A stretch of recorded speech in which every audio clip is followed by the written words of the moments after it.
Every great player got to answer one question. Did you earn it? Or did you chase it? And most of these legends that you love, they failed the test. Now have a seat. We about to build a rule book. Here's what nobody wants to admit. Ring chaser, it isn't the dirtiest phrase in basketball, but everybody seems to throw it around like they actually know what it means.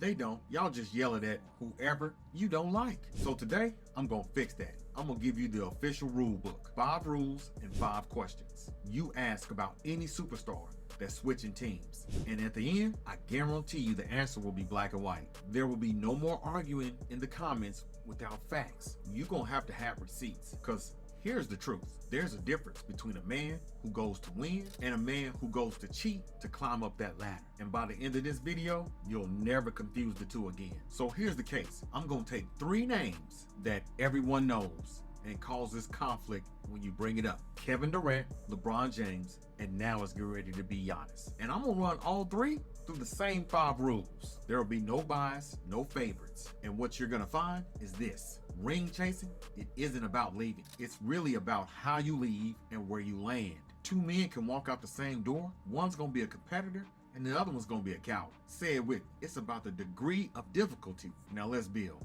Rule 1. The biggest one. Did you join the team that beat you? Because this is where Kevin Durant lives ever, family. Durant had his team up 3-1 versus Golden State, the team that won 73 games, 3-1. League, they blew it. And that summer, KD didn't try to beat him, he joined them. This fool KD walks into the Warriors locker room, who just ended their season, and puts on their jersey.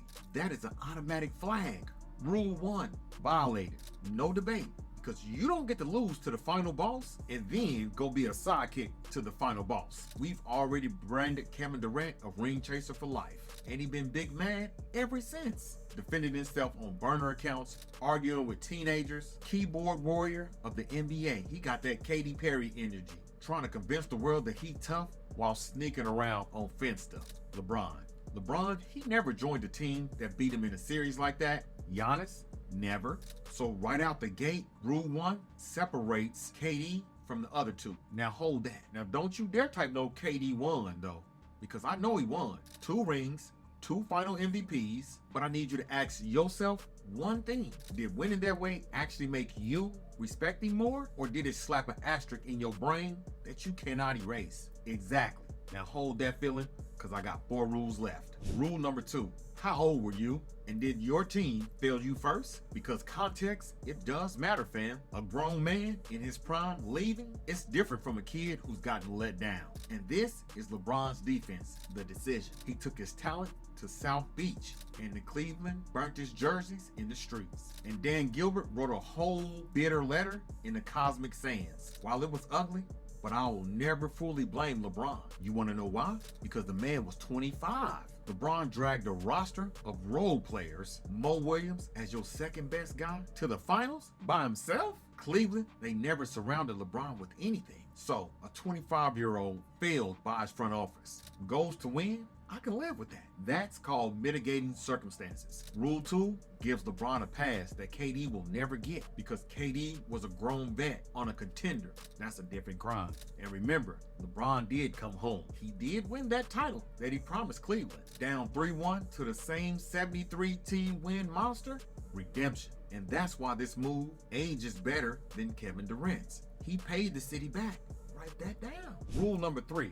How much did you owe the city when you left? Because loyalty is like a bank account, family. Every year that you stay, you putting in a deposit. And the bigger the balance, the louder the betrayal is when you walk. Kevin Durant, he owed Oklahoma City about 8 years. But the front office traded away Harden and fumbled the bag. They never kept a healthy second star next to Durant. So his loyalty account, it was real, but it had withdrawals on both sides. Mixed. LeBron, the first time, 7 years, young, no rings yet, the account was light, and it was easy to walk. But now we finna get to the man who this rule book was built around. Giannis, 13 years, 1 city, 1 jersey, and a ring. He turned down the super team blueprint. He looked the whole league in the eye and said, nah, I'm gonna build this right here. In Milwaukee, the small market, nobody wanted. The loyalty account, it is the biggest balance we've ever seen at this level, which means let this sink in. If Giannis ever cashes out, the betrayal is going to be louder than anything that KD or LeBron can ever do. Not because he's worse,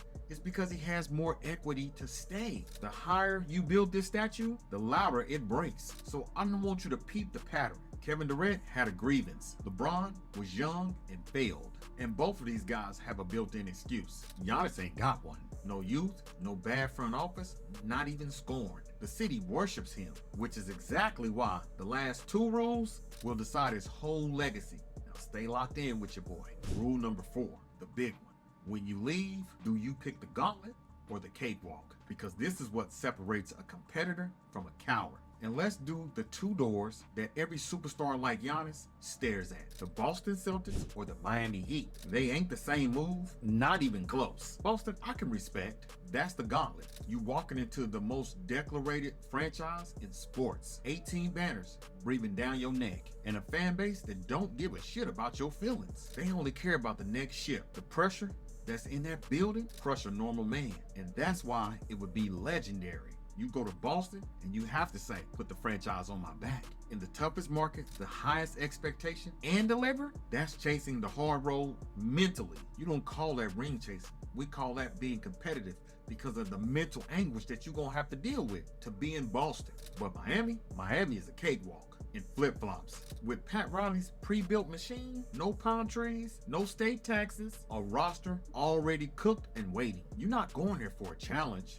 You're going there because it's gonna be easy. Warm weather, no taxes, and a GM that's built specifically for you. That's not a competitor. That's a tourist with a championship checklist. Rule 4 family, the destination, it is the verdict. Gauntlet, you a legend. If you cakewalking it, you a fraud. And if you got a guy that you love that's on the chopping block right now, stay with me because rule 5 is one that's gonna turn all this into a score, a number, something you can throw in anybody's face in the comments. Here you go.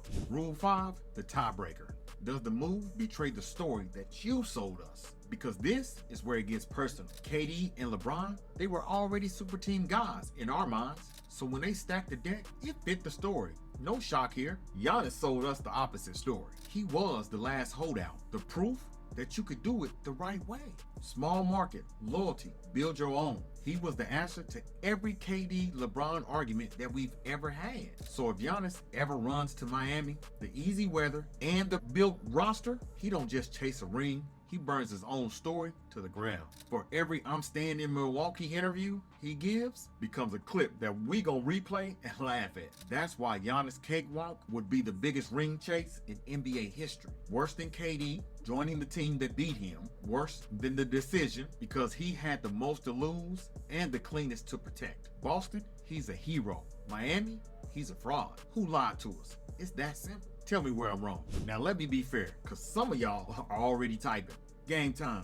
These people earned the right to leave. They don't owe anybody nothing. And you're right. On the loyalty ledger, Giannis don't owe Milwaukee nothing. And I'm not arguing what Giannis owes, because the rule books ain't about what you owe. It's about what it cost. Your name, your legacy. You can't be 100% within your rights to leave and still torch your own legacy doing it. But both can be true at the same time. And that's the beauty of these 5 rules. They don't judge whether you're allowed to go. They judge what kind of man and your character you will become when you leave. Same departure, 2 different verdicts, decided how and where. And that's the rule book, and that's why it'll never be wrong. So here's my final scorecard, family. KD failed rule 1. He joined the team who had already beat him. Ring chaser. Asterisk for life. LeBron, he got a pass on age and redemption arc. The least guilty of the 3. And Giannis, he clean so far. The realest loyalty we've ever seen. But holding the high stakes in the league, he's one cakewalk away from the worst betrayal on this list. The rules, they don't lie. If you earn it, you a legend. If you chase it, you a fraud. And every superstar after this is getting run through the same 5 rules. Let that sink in. That's the rule book. 5 rules, 3 legend, 1 truth. It ain't about leaving, it's about how you leave and where you land. So tell me, who's the biggest ring chaser in NBA history? Drop a 1 for KD, drop a 2 for LeBron, or type a name that I haven't even mentioned. And if you're a real one, tell me where I'm wrong. I'm reading every comment. Holla at your boy. Peace. I'm out.